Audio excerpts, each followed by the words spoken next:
જય શ્રી રામ.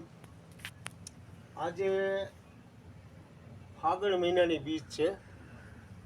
તારીખ 1/3/2025 અને બીજ હાવ એકદમ સમતોલ છે, સીધી.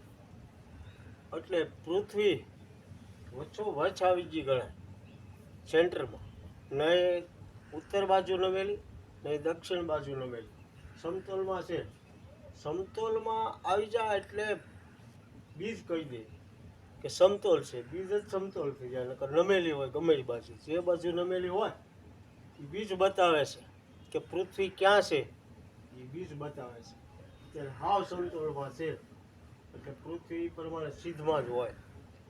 અને પૃથ્વી કંટ્રોલમાં આવી જાય સિદ્ધમાં એટલે સારી કોલી પવન આવે. પૃથ્વીનો વેગ હોય ને, જે મકર સંક્રાંતિ એમાં જે ઉત્તર બાજુ ભાગે તો એની સામે પવન આવે જોવું. એટલે પવન જે દિશાએ પૃથ્વી જાય એ દિશાએ પવન આવે છે.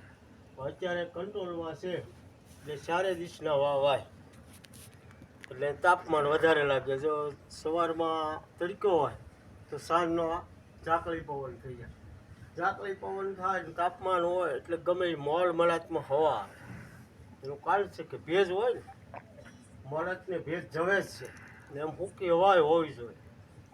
અત્યાર સુધી એક ધારું દિવાળી પછીનું હવામાન બહુ સૂકવો પવન હતા, ભેજ જ નહોતો.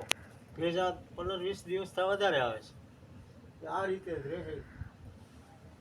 પૃથ્વી રાજથી હરખા થઈ ગયા છે અને પૃથ્વી એકદમ, અને હજી આમ નમશે બીજ, ચૈત્ર મહિનાની બીજ.